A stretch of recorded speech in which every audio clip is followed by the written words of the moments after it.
wa in tukhalituhum fa ikhwanukum fid-din al-ayat. Wa qala Rasulullah sallallahu alaihi wasallam in aradta an yalina qalbuka wa tudrika hajataka farhamil yatama. Al-hadis sadaqallahu wa baraka Rasulullah kama qala Rasulullah sallallahu alaihi wasallam. Terima kasih kepada Akhirul Kiram Jahlis untuk mengatur waktu membawa acara yang sudah memberikan waktunya. Selanjutnya yang sama-sama kita hormati Ketua DKM Musyawarah Rahmat dan yang berakhir kenikmatan kemerdekaan yang sudah 75 tahun. Ketika para pahlawan berjuang untuk meraih kemerdekaan, mempertahankan kemerdekaan, maka perjuangan kita adalah untuk mengisi kemerdekaan. Rasa syukur kita atas kemerdekaan ini kita buktikan pada malam hari ini. Kita menjadi bagian yang ikut andil berpartisipasi, peduli kepada para doa, para yatim yang melaksanakan acara santunan yatim ini. Mudah-mudahan oleh Allah Subhanahu wa taala kita dikumpulkan dengan yatim bukan hanya sekarang tapi nanti di surganya Allah Subhanahu wa taala. Amin. Menyantuni anak yatim luar biasa. Sampai-sampai anak yang belum yatim aja berharap bapaknya cepat meninggal supaya dia jadi yatim. Sampai segitunya.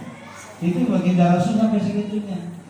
Baginda Rasul mengambil seorang anak kecil perempuan, ditanya, "Dek, kenapa engkau gak gembira kayak yang lain bersukacita gembira padahal ini hari raya?" Apa kata anak tadi? Yang lain bergembira karena mereka punya ayah, punya ibu, punya makanan, punya uang, punya baju baru.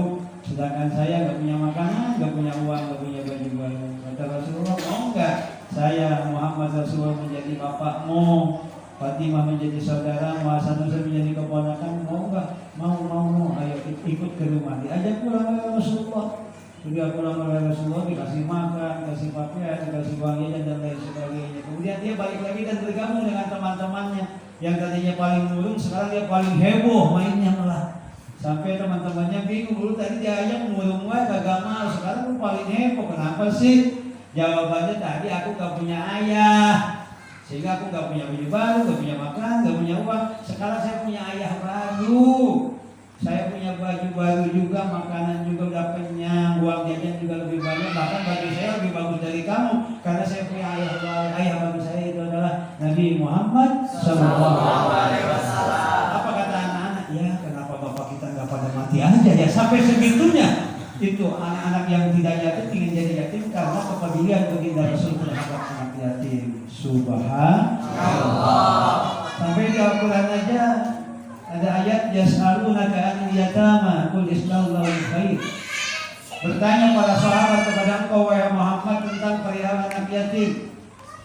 Katakan olehmu wahai Muhammad bahwa peduli atau mengurusi anak yatim khair itu termasuk amal kebaikan unggulan. Jadi amal unggulan. Allah tidak begitu suka dan senang terhadap orang yang ahli tahajud, ahli puasa sunat, ahli zikir, ahli wirid, ibadah haji, puasa segala macam. Tapi Allah sangat suka terhadap orang-orang yang peduli terhadap kaum du'afa. Peduli terhadap kaum du'afa itu termasuk amalan yang membuat Allah bahagia dan senang. Karena bahagia dan senangnya maka orang-orang yang peduli terhadap yatim, kaum du'afa, maka yang dicita-citakannya termasuk tadi para donatur akan dikabul dijabah oleh Allah Subhanahu wa taala. Amin.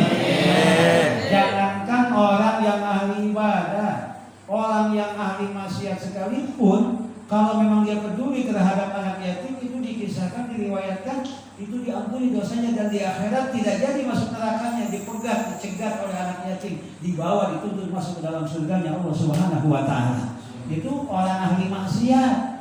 Apalagi kita insya Allah orang yang masih belajar sholat, mau belajar ngaji, mau belajar agama, itu harus peduli terhadap anak yatim. Kalau ada orang rajin tahajud, rajin puasa sunat, rajin zikir, rajin wirid, tapi tidak punya kepedulian terhadap anak yatim, ini perlu dipertanyakan ibadahnya, karena tidak menghasilkan efek kepedulian kesolehan sosial.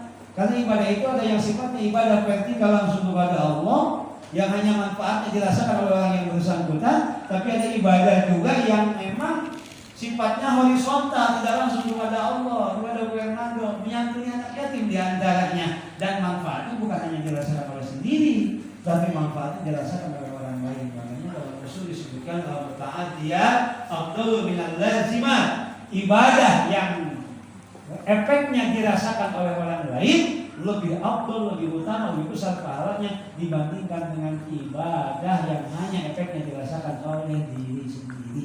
Luar biasa saya memberikan apresiasi setinggi-tingginya kepada Abang Zainuddin dan rekan-rekan semuanya, bahwa bahkan bukan hanya tiap akhir tahun, bukan hanya Agustusan, bahkan sesering mungkin, bahkan tiap minggu. Luar biasa. Subhanallah, tabarakallah, ini bekal celengan kita buat di akhirat ini yang seperti ini. Dikala begitu banyak orang-orang kaya, orang-orang yang bergaji besar, mobilnya juga lebih dari 1 dan 2, tapi kita memiliki kepedulian terhadap anak yatim. Tapi Abang Zainuddin tampil dengan apa adanya, dengan kesederhanaan yang mengajak kita untuk peduli terhadap anak yatim. Ini luar biasa para jamaah sekalian. Ini contoh yang harus kita tiru. Walaupun kita tidak mesti formal seperti ini dalam keseharian kita tengok kiri kanan kita lihat ada nggak anak yatim. Ketika orang tua yang punya orang tua sekolah masih bisa, ada yang ngasih ongkos, ngasih jajan buat beli seragam, buat beli alat-alat tulis dan lain sebagainya. Ketika anak yatim dia tidak punya ayah, siapa kalau bukan kita yang berikan atau menutupi kebutuhannya? Bukan hanya setahun sekali, bukan hanya tahun kemerdekaan saja, bukan hanya Asyura Muharram saja. Karena anak yatim makannya bukan setahun sekali, kebutuhannya sama dengan anak-anak yang biasa. Bagaimana caranya mereka itu dipedulikan dan mampu menatap masa depan sama optimis seperti anak-anak yang masih punya orang tua. Itu yang kita inginkan para jamaah sekalian. Makanya Nabi mengatakan inna aradta ayyalina qalbuka wa tudrika hajataka para hamil yatama. Barang siapa yang menginginkan memiliki hati yang lembut, barang siapa yang menginginkan hajat-hajatnya dimudahkan, dikabul oleh Allah, para hamil yatama, sayangi anak yatim. Kalau orang menyayangi anak yatim, dikabul, dilancarkan cita-citanya. Amin ya Rabbal alamin. Memang berat godaannya, rata-rata malas. Kalau untuk santunan 17-an, kalau buat bukan pandemi Pak RW, orang itu udah saya yang bayarin set panggungnya, saya yang bayarin musiknya, saya yang bayarin. Tapi kalau untuk anak yatim, kagak, dijagain sama setan. Jangan lo punya duit mah buat beli sepeda aja, jangan kasih yatim. Punya duit mah jangan buat anak yatim, udah buat biaya apa kek, itu selalu dihalang-halangi. Makanya setan pernah bertemu dengan dengan Nabi Isa alaihissalam. Itu setan bukan setan anak-anak, setannya setan kelas kakap, iblis namanya. Ini iblis itu bawa 2 barang, 1 bawa madu, 2 bawa debu. Ditanya oleh Nabi Isa, iblis kamu bawa apa? Bawa ini debu. Sama apa? Madu. Itu madu buat apa? Debu buat apa? Madu ini buat saya olesin di mulut ibu-ibu biar pada ngerumpi, pada rempong, biar manis, biar anu gitu ya, biar gurih-gurih nyoy kalau ngomongin tetangga. Itu dikasih madu. Nah, itu yang kedua, itu buat apa? Sengaja debu ini buat diawurin ke kepala anak yatim, biar bawaannya nggak demen, biar bawaannya kagak resep, biar bawaannya kita males, benci. Nakal banget anak yatim, kagak sopan banget. Biar kita nggak ngasih tuh sama anak yatim. Itu begitu godaannya seperti itu. Memang anak yatim seperti itu, orang timpang pendidiknya. Yang lain bapak dan ibu, dia cuma ibu doang. Ibunya juga kadang sempat kadang enggak, karena dia menafkahi keluarganya, kurang pada terdidik. Wajar kalau sedikit berbeda perilaku anak yatim dengan anak yang lain, tapi jangan sampai menghalangi kita untuk memiliki kepedulian kepada anak yatim. Kenapa? Kalau kita rajin sholat pun, rajin ngaji pun, umroh tiap bulan, ibadah haji tiap tahun, tapi kalau tidak peduli terhadap anak yatim, apa kata Allah? Ara'aital ladzi yukadzibu engkau siapa orang pendusta agama? Padahal kalau dia dulu yatim, yaitu mereka orang-orang yang tidak peduli terhadap anak yatim. Jadi sehebat apapun pangkat kita, jabatan kita, kemuliaan, kehormatan yang kita dapatkan di tengah masyarakat, tidak ada artinya. Kita tidak memiliki nilai kita, walaupun dihormat, dimuliakan manusia, kalau tidak peduli terhadap anak yatim, hina di hadapan Allah Subhanahu wa Ta'ala. Makanya kita alhamdulillah berkumpul dengan para yatim, berkumpul dengan para negeri yatim, dengan yayasan-yayasan yatim. Insya Allah kita semua akan ikut terbawa dan bersama-sama masuk surga nanti di hari kiamat. Amin ya Rabbal. Al-Fatihah. Bismillahirrahmanirrahim. Alhamdulillahirabbil alamin.